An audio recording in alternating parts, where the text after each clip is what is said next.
What are the reasons for drug resistance? One is maybe you're not taking your antiviral drugs on time. Here is an interesting point here. This is good. This is what I wanted. Okay, here we are seeing someone who is taking antiviral drugs at the proper time. You see, he has started at 7 a.m. The next dose is at 7 a.m. So the drug concentration is neither too high nor too low, which is good. That's what we want. Now, what happens if someone skips a dose at 7 a.m.? He starts here. You can see the crossover point is below sub-therapeutic. It is less than what is required. It's sub-therapeutic. And there, the crossing over point is down there. So this is not going to help. You already started to develop resistance. Skipping a single dose in a month, maybe it can be allowed, but again, it's not good. And then this region is what we call as a Goldilocks zone, which means it is neither high nor too low. Perfect. Now here you have already started to develop resistance. And then here, doubling the dose. You skip the dose, but the next time you take more of the same drug, what can happen? Drug toxicity will evolve. Okay, so again, it's not good for your body, it's excessive. Okay. And this is the sad part, which is the transmitted resistance. Transmitted resistance, I am a naive person, I've never had antiviral drugs, but I'm taking antiviral drugs, they're doing nothing to my body. So, this is something to be done. So,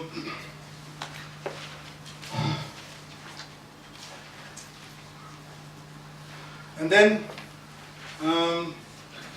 so when do you do the genotypic test and the phenotypic test?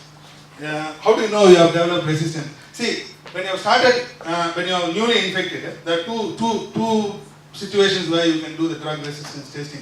If you are newly infected, say in around 6 months or so, if you test, then you can know if you have got drug resistance testing.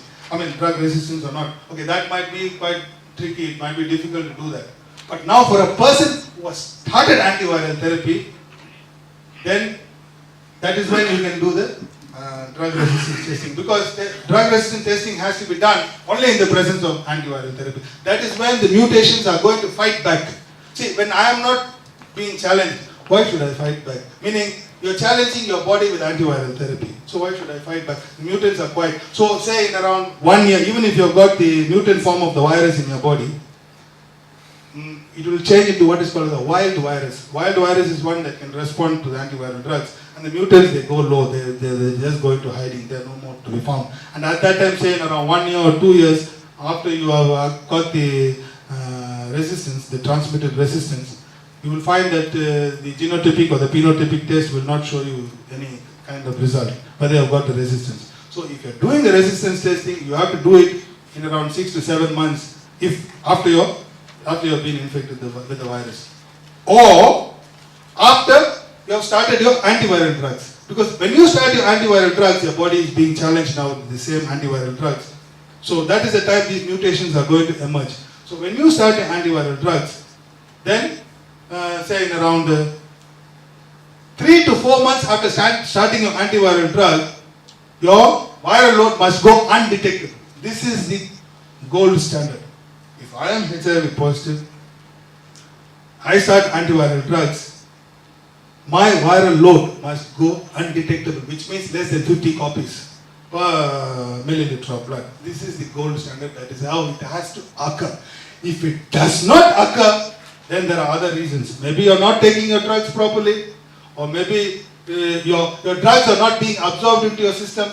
There is a method of testing that also, which is called as therapeutic drug monitoring test. So it's not being absorbed into your bloodstream properly, or you have got the drug resistance.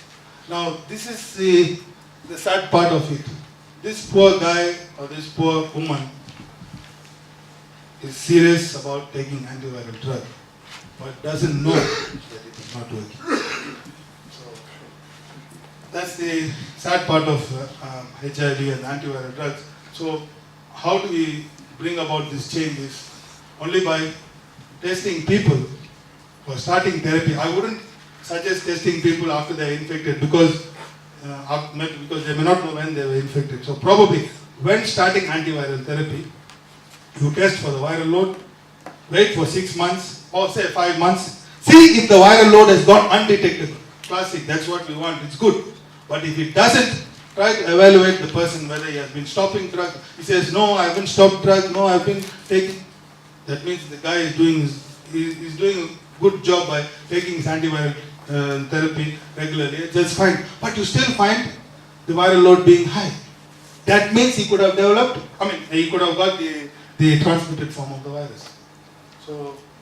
So if we can be testing people for drug resistance after they have initiated therapy, that would be the best we can do for people to have a full and complete life. Not just testing for resistance. Testing alone will not matter. You need to change the drugs according to his requirement, according to the mutations. You see, non-nucleoside have got several mutations, nucleoside have got few mutations, protease inhibitors have got also some mutations. So depending on the kind of mutation, you can change the antiviral drug, and we give him the best treatment, and again keep checking his viral load, and he's going to be fine. And there are several classic cases, beyond any shadow of doubt.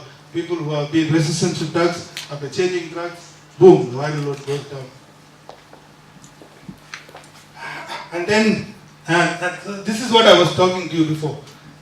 What is called as cross-resistance. If you develop resistance to one drug, like for example in the non-nucleoside reverse transcriptase, you can develop resistance to the entire class of drugs. So if you are taking non-nucleoside reverse transcriptase like efavirenz or nevirapine, you need to be very cautious. Never skip doses.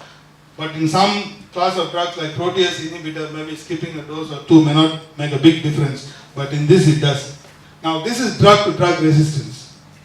This again is very bad. How does this occur? I've already explained this before. I'm just repeating again because we are in this kind of a situation, context. This is what happens with these people who are selling other kind of medicines and claiming this will heal you, that will do this and that. It is to do with them. What happens? Your antiviral drugs needs to be metabolized in your liver.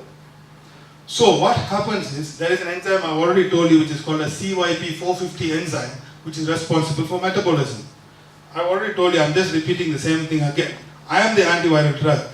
Behind me is this, the other medicine whoever gave you and told you, say, take this along with this and you'll be fine. So he's behind me. He's pushing me. Now I'm already metabolized. My drug levels are quickly going down. Now this guy comes into the picture now. So what happens is, both ways, or he is in front or I am behind him.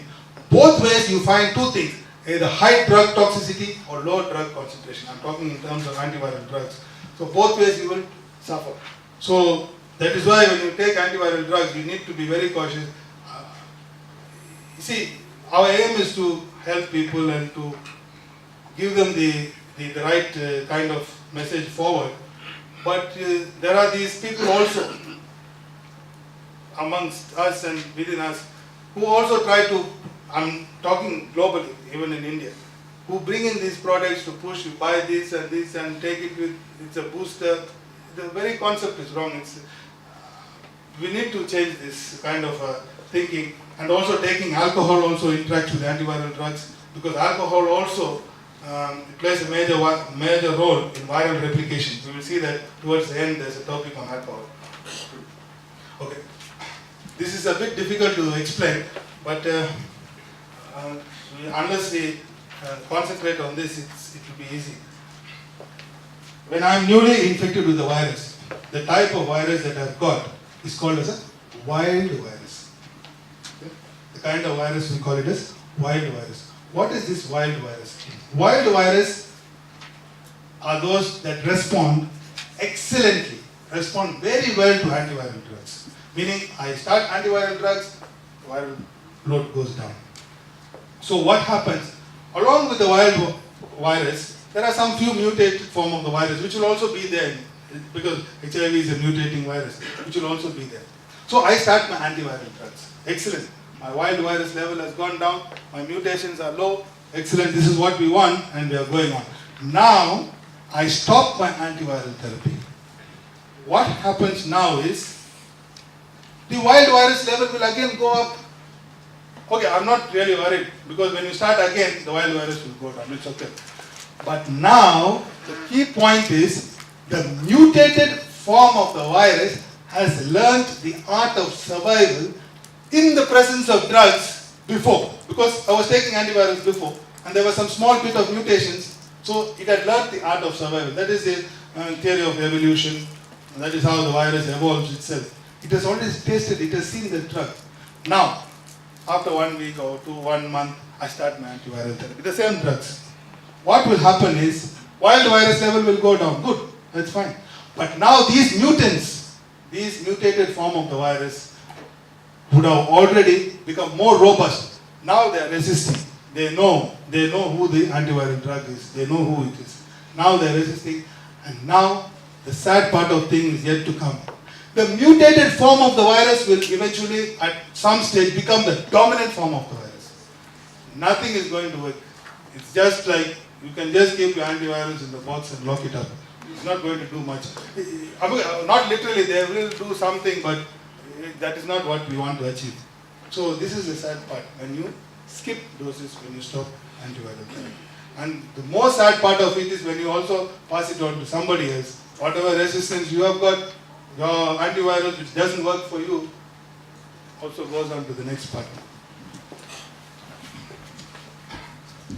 So here, this is what I was telling you before. Can you see the wild virus? The wild virus. And then after discontinuing therapy, these mutant starts to emerge. You can see? These mutants also, they start to emerge. And then finally the mutated form of the virus becomes the dominant form of the virus. There's nothing to help you out in that. Unless you do the resistance testing. When you do the resistance testing, we'll know what are the mutations, then we change your antiviral therapy. Now coming to this transmitted resistance, this is what I was telling you. This is the mutations, okay, the transmitted resistance. That kind of virus is there. So within 6 months or 7 months, you need to do the genotypic and phenotypic test after you have initially acquired. Okay, but this might be a bit difficult as well because you never know when you got the virus. You need to. But then slowly it will become the wild virus. But wild virus doesn't mean the mutations are not there. They are there. They are there. But then when you start your antiviral therapy, that is when they will show their true color. They will be as a wild virus like this, but then there are also some mutants. So when you start your therapy, these mutated form of the virus will now show up.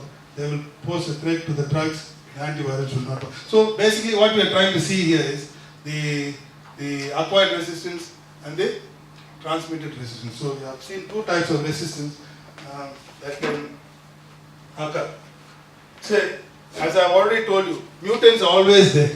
There's no choice. And this is the wild form of the virus, the black dots that you see. This is the drug sensitive. Remember I told you, the wild virus, they respond excellently to the drugs. The drug resistant is here.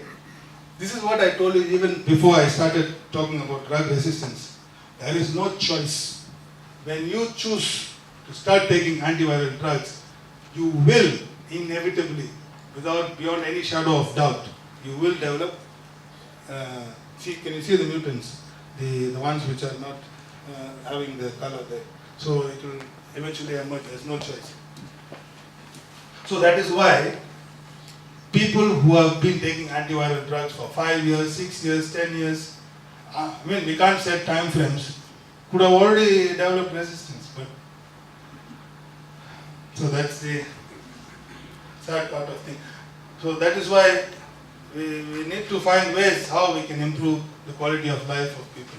So now this is someone who is taking the drugs excellently, who is doing very well. You see this is the danger zone on top, risk of side effects and the risk of resistance. This is perfect. This is what we even saw here in the previous, in this the same thing. This is the perfect, what you're seeing there. And then we see this one, I skipped a dose, you can see missing doses, resistance, they evolve. And this is evolving of resistance over a period of time. You can see this guy has skipped, here you can see this is the skipping mark. You can see now the mutants have started to evolve. Again, another skip is a disaster. All these pink dots that you see here, all mutated form of, see you can see not taking medicines. And you can see the pink dot there, drug resistant virus. So this tells you very clearly how taking your antiviral drugs is of paramount importance. So this is when there is no antiviral drugs. There is no drug pressure. I told you in the very beginning, what did I say? The moment you start taking antiviral drugs, there's a big battle taking place. These mutants, they're trying to fight back. But when you're not taking antiviral drugs, the mutants are just dosing. They're not worried because they're not under pressure to do anything. They're not. See, only when you push me, I'm going to push you back. But if you don't push me, I just remain. It's fine, isn't it? So that is what, there is no pressure now. So, but now, when you start taking antiviral drugs, this is what we call as selective drug pressure. And then mutants will eventually evolve. And this is what I've been always telling several times. This is Charles Darwin, the theory of evolution. There's a little story. I'll just go through it very quickly. I'm not very clear even if that story is very correct. What it is this was in Charles Darwin did some kind of an study in some island somewhere. So those birds, they had some long beaks. Oh, sorry, those birds did not have these long beaks, and they were not able to feed in that island. So he took some birds and put it there, and the insects were only in the holes in the burrows in the trees and like that. So this bird couldn't put its beak; it didn't have long beak. Over a period of time, it evolved itself to start to have long beaks. So you see how nature is. We change to situation. Like for example, okay, this is another example, but it's true. I've never tried Shima before. But then, according to the situation, if I'm given Shima, I have to eat. So situations do change. So this is how you evolve. You change, you adapt to the situation. So this is what even the mutants do. They try to adapt to the virus, and they don't, and they replicate in the presence of virus. And here is, you can see some images going on there. Can you just see? It's nice. Just, is it working?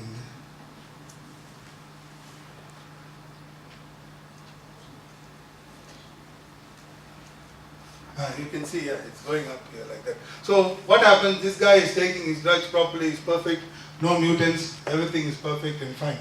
This guy is stopping, he's developing some resistant mutants. And now what happens is, the same guy, now again he's taking drugs, but it doesn't hold good, these resistant mutants will continue to replicate here. It's still going on. So that is the problem when you stop antiviral drugs. It's a nice cartoon, it's a nice image here, you can see.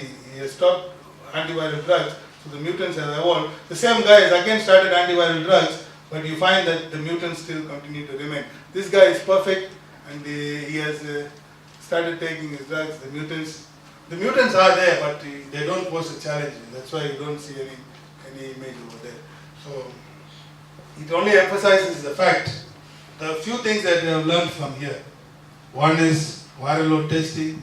One is doing the genotypic or the phenotypic test to see if you have got resistant mutants. The other issue is adherence. So it's a lot of complex situations that are involved here. And what is this resistance testing? So I've just put a picture here to give you the distinction between genotype and a phenotype. Genotype is something what happens, you can see here X and Y chromosome. Males, we have X and Y chromosome, and here there's an X and Y. So what we see is X is dominant, and you see the phenotype. So genotype, you can't see it. You see, I was born because of my mom's gene and my dad's gene, but did I ever see the gene myself? No. But I'm seeing myself, so I know from my image that I look like my mom and dad. So that's what it means. So you can see here, the X chromosome is the dominant. You can see, again here, this X chromosome is dominant. So you can see accordingly, this color is black and this is yellow. And so we get that kind of dominant. That is a phenotype. So what is it? So the same thing over here as well. So here we see one of these chromosomes are missing and the other one is missing, inactive, X and Y, you get both X and Y.